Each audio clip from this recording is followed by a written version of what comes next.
Hi everyone, आज के lecture में हम किसी भी मैट्रिक्स का डिटर्मिनेंट फाइंड आउट करना सीखेंगे और हम ये भी सीखेंगे कि कोई भी मैट्रिक्स कब सिंगुलर मैट्रिक्स होता है और कब नॉन सिंगुलर मैट्रिक्स होता है। जैसे कि हमारे पास क्वेश्चन है, evaluate the determinants and identify the matrix as singular और नॉन सिंगुलर मैट्रिक्स। तो सबसे पहले तो कोई भी मैट्रिक्स सिंगुलर मैट्रिक्स तब कहलाता है जब उसका डिटर्मिनेंट इक्वल्स होता है जीरो के। मींस जब आप डिटर्मिनेंट फाइंड आउट कर लेंगे और अगर आपको जीरो एज अ आंसर मिलता है तो वो मैट्रिक्स आपका सिंगुलर मैट्रिक्स है, और अगर वो सिंगुलर मैट्रिक्स नहीं है तो अदरवाइज वो नॉन सिंगुलर मैट्रिक्स है।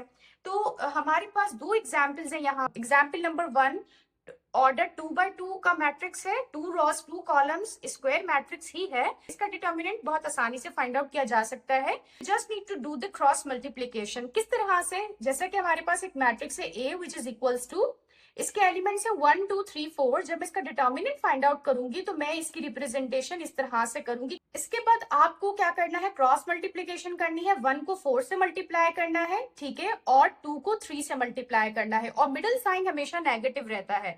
मींस जब भी आप डिटर्मिनेंट फाइंड आउट करेंगे किसी भी ऐसे मैट्रिक्स का जिसका ऑर्डर 2 by 2 होगा तो आपका मिडिल साइन हमेशा नेगेटिव होगा। Now just do the basic simplification, like 1 multiplied by 4 you will get the result 4, negative sign as it is, 2 into 3 the result will be 6. So 4 minus 6, the answer is -2, which is obviously not equals to 0. So we can categorize that the above matrix is a non-singular matrix. All right. Now we need to find the determinant of a matrix having order 3 by 3. Means यहाँ पर भी square matrix ही है, लेकिन अब आपके पास 3 rows हैं और 3 columns हैं। इस केस में आप क्रॉस मल्टीप्लीकेशन किस तरीके से करेंगे? तो ऐसे केस में जब आपके पास ऑर्डर 3 by 3 का मैट्रिक्स हो तो इसका डिटर्मिनेंट फाइंड आउट करने के लिए आपको इस पूरे मैट्रिक्स को इसकी रॉ 1 से एक्सपेंड करना होता है। किस तरीके से इसे अंडरस्टैंड करते हैं? सबसे पहले आप देखें कि आपकी रॉ 1 क्या है। ये आपकी रॉ 1 है जिसके एलिमेंट्स है 2C, C and C।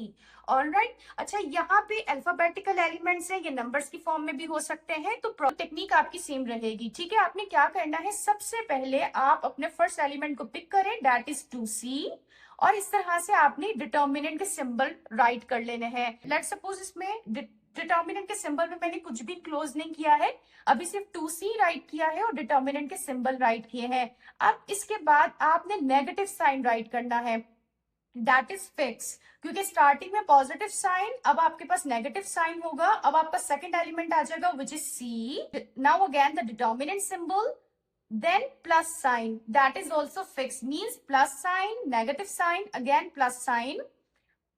Third element is C, so you will write C and again the determinant symbol. All right. अब आपने ये देखना है कि determinant symbols के अंदर आपको क्या राइट करना है। इसके लिए आपने क्या करना है कि you know that this first row को तो आपने completely ignore कर देना है क्योंकि इसका काम खत्म हो गया, आपने इसको expand कर दिया है। अब आपने क्या करना है, फर्स्ट कॉलम पे फोकस करना है। 2C belongs to the first column, so आपने फर्स्ट कॉलम को भूल जाना है। तो आपके पास रिमेनिंग एलिमेंट्स कौन कौन से हैं, A, 2A, 2B, B। आपने एज इट इज अपने डिटर्मिनेंट के सिंबल्स में इनको इनक्लोज कर देना है। इसके बाद आपने C बिलोंग करता है सेकंड कॉलम से, सो अब आप अपने सेकंड कॉलम को इग्नोर कर दीजिए। तो रिमेनिंग क्या क्या है आपके पास, A, 2A, B and B आपने एज इट इज राइट कर दिए हैं इनसाइड द डिटर्मिनेंट सिंबल। इसके बाद आपके पास again this C belongs to this third column, so remaining elements are A, B and 2B आपने एज इट इज राइट कर दिए हैं। इससे क्या फायदा होगा? इससे फायदा ये होगा कि आपका जो एक कॉम्प्लेक्स मैट्रिक्स था ऑर्डर 3 by 3 का, अब वो देखें यहाँ पे 2 by 2 के 3 डिफरेंट मैट्रिसेस बन गए हैं। जब आपके पास 2 by 2 के मैट्रिसेस होते हैं तो उनके डिटर्मिनेंट किस तरह से फाइंड आउट करते हैं? जैसा भी हमने पढ़ा है कि हमें सिंपल क्रॉस मल्टीप्लीकेशन करनी है। क्रॉस मल्टीप्लीकेशन किस तरह से होगी? ऑब्वियसली ये 2C एज इट इज रहेगा, A multiplied by B you will get AB, middle sign will be negative जैसे हमने ऊपर पढ़ा था। इसी तरीके से now 2A multiply by 2B, so 2 into 2 it will becomes 4, A into B, AB, negative C as it is, A multiply by B, AB, middle sign negative, 2A multiply by B you will get 2AB, plus C as it is, A multiply by 2B, this becomes 2AB, middle sign negative, A into B।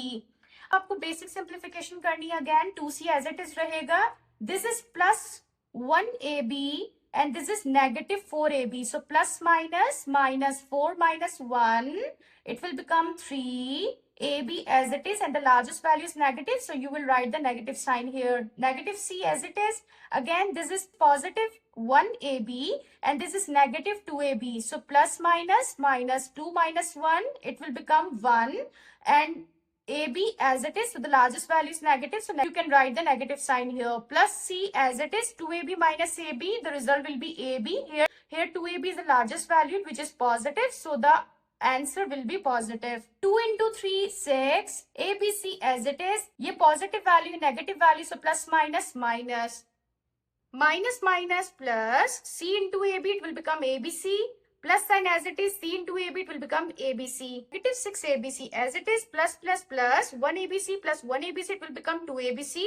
Minus plus minus, 6 minus 2, you will get 4, but the largest value is negative, so you will write the negative sign here. You can see that the determinant of this given matrix is not equals to 0. 0 तो नहीं है. So we can say that this given matrix is also non-singular matrix. अगर कोई question है तो आप comment section में पूछ सकते हैं. वीडियो अच्छी लगी हो तो लाइक कीजिएगा, चैनल को सब्सक्राइब कीजिए. Thank you for watching.